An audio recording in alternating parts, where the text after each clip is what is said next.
이 새누리당 내 친박과 비박 간의 공천룰 갈등, 이 후폭풍이 좀처럼 사그라지지 않을 모양새인데요. 당초에는 오늘 새누리당의 공천 방식을 결정할 특별기구를 구성할 예정이었습니다만 이 위원 구성을 놓고 이견이 충돌하면서 기구 출범까지 무산된 그런 상황입니다. 당내 갈등 심화되고 있는 상황이고요. 잠시 후에 정병국 새누리당 의원과 이야기 나눠보겠습니다. 오늘 문자는 프로그램 들으시면서 생각나는 의견 자유롭게 보내주시고요. 문자 서비스 샵 0945로 보내주세요. 짧은 문자는 50원, 긴 문자는 100원의 정보 이용료가 있습니다. 정면 인터뷰 바로 시작하겠습니다. 정병국 새누리당 의원 전화 연결돼 있습니다. 의원님 안녕하세요. 예, 안녕하세요. 정병국입니다. 네, 이 오늘 새누리당 공천특별기구가 출범하지 못했습니다. 이 공천 방식을 논의하기 위한 것이었는데 현재 상황 어떻게 보고 계세요? 글쎄요, 좀 답답하고 안타까운데요. 네. 문제는 그 공천 방식이 아니라 네. 완전한 상향식 공천을 하는데 그 방법론을 가지고 논의한 기구거든요. 네. 근데 이런저런 얘기들이 나오고 있는데 분명한 것은 지난번 의총에서 그 의원들이 의결을 해준 것은 완전한 상향식 공천을 하는데 그것이 오픈 프라이머리가 야당이 반대함으로써 안 됐으니까 네. 그럼 다른 방법론을 찾자. 그 중에 방법론이 하나가 안심번호제인데 이거에서 이견이 많으니까 네. 그런 새로운 방법론을 찾아보자 하는 건데 이게 거기에 다른 얘기들이 많이 나오는 것을 보면서 안타깝게 생각을 합니다. 네, 지금 잠깐 언급해 주신 이 안심번호를 이용한 국민공천제요. 지난 명절 연휴 중에 여야 대표가 만나서 전격 합의했던 것이지 않습니까? 예. 그렇다면 그렇죠. 이 안심번호 국민공천제는 무산됐다. 이렇게 봐야 할까요?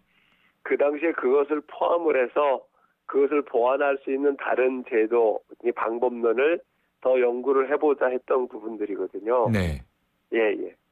그러면은 어쨌든 또 다른 방법을 우회적으로 찾아야 하는 상황이 도래했다 이렇게 봐야겠군요.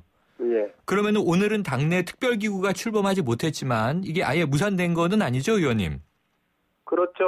오늘 제가 듣기로는 그 최고위원회에 의결도 그러니까 부의도 하지 않았던 모양이던데요. 아, 그렇군요. 예. 그렇다면은 이제 당분간 더 지켜봐야 될 상황인 것 같고요. 예. 자, 그런데 이제 계속 말씀하신 대로 내부에서 불신과 오해가 좀 엇갈리는 대목이 오늘 아침 최고중진회의에서도 또 이 서청원 최고위원회 좀 고성이 나오지 않았습니까? 예, 글쎄 말이에요. 네, 그런데 김무성 대표는 계속해서 전략공천은 없다 이렇게 강조하고 있습니다. 이 전략공천과 우선 추천제에 대해서 설명한 것이 오해를 불러일으킨 것 같다 이런 해명도 나왔는데 어떻게 보세요? 분명한 거는 의총에서 당론으로 결정한 것은 전략공천을 배제한 거죠. 네. 그래서 배제한 상황 속에서 그러면 전략공천이 없게 하는 과정 속에서 어떤 방법을 통해서 그런 방법을 선택할 거냐 하는 문제거든요. 네.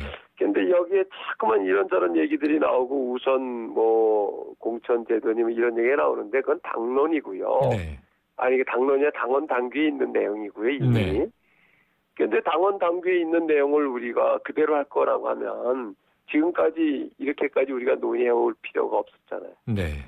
그러게 말입니다. 그래서 이 총선 일정을 지금 생각해 보면요. 오늘도 지금 청와대에서 이 2명의 사직 소식 들려오지 않았습니까? 예. 서둘러서 지금 공천을 하고 총선 모드로 전환이 이제 되어야 할 그런 상황인데. 공천 단계는 아니고요. 네네네. 지금 아직 시간은 많이 있고 네. 지금 선거구조차도 획정이 안 됐는데.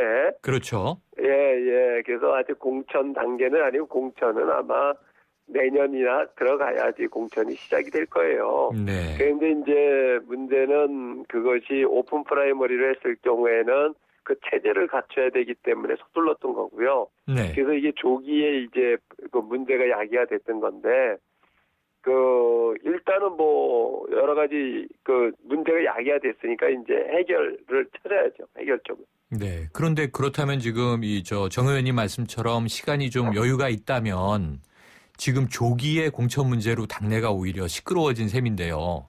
12월에 보통 예비 후보들 등록하고 1월 그렇죠. 14일부터는 이제 본선에 들어가지 않습니까?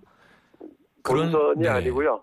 예, 이제 그때쯤 하면은 이제 공천을 하죠, 보통. 네, 최종 후보를 결정하는 예, 지역구별로. 과정이 되죠. 예. 네네. 그렇게 보면은 지금 여유가 있다고 보시는 입장인데 이 공천 룰 공방 이거 언제까지 가겠습니까? 가능하면 이미 불거진 거니까 빨리 만들어내야 네. 이런 여러 가지 그 의혹들을 불식할 수가 있죠. 이게 그래야지만 당청 간에도 원만하게 모든 것이 이루어지고 있고 지금 우리가 국민을 보기에 좀 민망합니다. 네. 지금까지는 야당이 당내에서 그냥 공천 문제를 가지고 당권 문제를 가지고 개파 간에 갈등하고 하지 않았습니까? 네. 요즘에 이제 지역에 내려가서 주민들을 만나 뵈면 그래도 새누리당은 믿었는데 새누리당조차도 그러면 누구를 믿어야 되느냐 하는 말씀들을 하신 분들이 많아요. 네. 그것은 이 공천 룰은 국민들과 직결되는 문제가 아니잖아요. 지금 당장 시급하게 그 정부가 추진하고 있는 안만 하더라도 4대 개혁이 있지 않습니까? 네. 이런 부분들이 이제 공천 룰과 선거 획정 문제 때문에 다 떠내려가고 있어요. 네. 누구한테도 이게 도움이 되지 않기 때문에 빨리 결판을 내고 본연의 자세로 돌아가야 된다고 봅니다. 네. 그 본연의 자세로 돌아가기 위해서 특별기구가 잘 구성이 되고 당내의 어떤 공천 룰에 대한 좀 이 체계가 확정이 되고 순서대로 진행이 되면 좋겠는데요. 그럼 원안으로 아까 이제 처음 질문으로 돌아가서요. 지금 이 안심번호 국민공천제를 두고 사실은 이제 또 시끄러워지기 시작한 거지 않습니까? 예, 친박계 의원들이 이거 선거를 결국 2번 하는 것이다. 결국은 인기투표가 될 것이다. 현역 의원들에게 유리한 방식이다. 이런 지적을 했는데 여기에 대해서 의원님 견해는 어떠세요? 저는 그거는 일종의 그분들이 완전 국민 경선을 하지 않으려고 하는 핑계밖에 안 보여요. 네. 결국은 우리가 그 오픈 프라이머리로 하자라고 당론을 결정했던 건 아니에요? 네. 그럴 때는 한마디도 하지를 않다가 그것이 야당이 반대하는 바람에 협의해주지 않는 바람에 법제화되지 않음으로 인해서 우리 당만이라도 새로운 안을 한번 만들어보자 해가지고 그 고민했던 안이 마침 그 여야 대표 간의 회담을 통해서 다 같이 동의를 받았단 말이에요. 네. 그렇다라고 하면은 이것은 그 오픈 프라이머리만큼은 안 되지만 그래도 지금 여러 가지 방법론 중에서 한 발짝 앞으로 나간 거였거든요. 네. 근데 그것을 가지고 지금 말씀하신 대로 뭐 신인들에게 그 불리하다라든지 또는 2번 선거를 치르는 거라든지 이거는 뭐 오픈 프라이머리는 똑같았던 거죠. 더 네.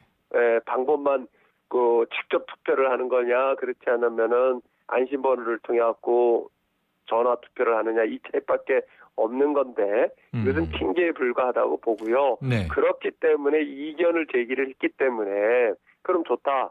그래서 의총에서 의결을 한 것이 안심번호제를 포함을 한 완전 국민 경선을 할 수 있는 국민이 공천할 수 있는 전략 공천이 배제된 이런 방안을 찾아보자 라고 하는 데 있어서 방법론을 찾는데 기구를 구성하는 데조차도 뭐 개파 간에 그 뭐 친박 사람이 들어가야 되느니 말아야 되니 이런 얘기를 한다는 것은 저는 옳지 않다고 보고요. 그렇다라고 하면 속셈이 뭐냐 저는 이렇게 묻고 싶고요. 네, 의원님. 거기에서 뭐 기구에서 논의가 됐다 하더라도 그것이 결정이 되는 건 아니잖아요. 네. 의총에서도 의결을 해줘야 되잖아요. 그러면 당론으로. 의원님 결국 예. 지금 하신 말씀을 요약하면 이 친박계에서 발목을 잡고 있다 이렇게 이해도 되겠습니까?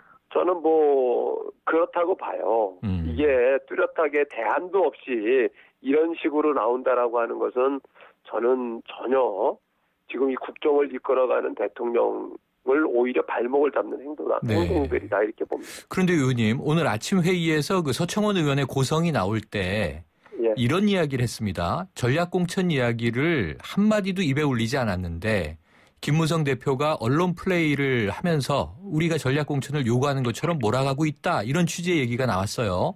그렇다면은 친박계의 속내는 결국 지분을 원하고 있는 걸까요? 그게 전략공천을 하자는 거죠. 지분을 그렇죠. 원하는 게. 네. 그게 이제 만약에 그렇다라고 하면 저는 분명히 뭐 친박계 의원들도 전략 공천 자기들은 하지 않는다, 네. 원치 않는다, 뭐 이렇게 얘기 분명히 했어요. 네. 그렇다라고 하면 지금 오픈 프라이머리가 무산된 상황 속에서 그 국민들이 그러니까 이제 완전한 국민 경선이 안 되지만은 이 전략 공천이 없는 공천 방법에 대해서 안을 내놔야죠. 네. 안을 내놓지 않고 무조건 이 방법을 내놔도 딴지를 걸고 저 방법을 내놔도 딴지를 걸고 그렇게 되니까 네. 언론에서 그러는 거죠. 전략 공천 의도가 있는 것 아니냐 또는 지분을 요구하는 거 아니냐 이런 얘기가 자꾸만 나오는 거죠. 네. 자, 그러면은 이제 지금 당내 갈등으로 많이 비화돼 있습니다만 네. 사실은 지난 이제 추석 이 연휴 명절 끝날 때 이 안심번호 국민공천제를 두고 청와대와 김무성 대표가 충돌하는 양상 아니었습니까? 이 당청 갈등에 이제 우려가 커졌었는데요. 확전을 자제하자라고 하는 단계로 접어들었습니다만 청와대가 너무 간섭하는 것 아니냐 이런 지적은 어떻게 보세요? 뭐 저는 그 안심번호제 여야 대표 간에 합의된 내용에 대해서 그 당시에 청와대가 그렇게 나오는 것은 저는 옳지 않았다. 네. 형식도 안 맞았고 네. 시기도 안 맞았고 내용도 안 맞았다.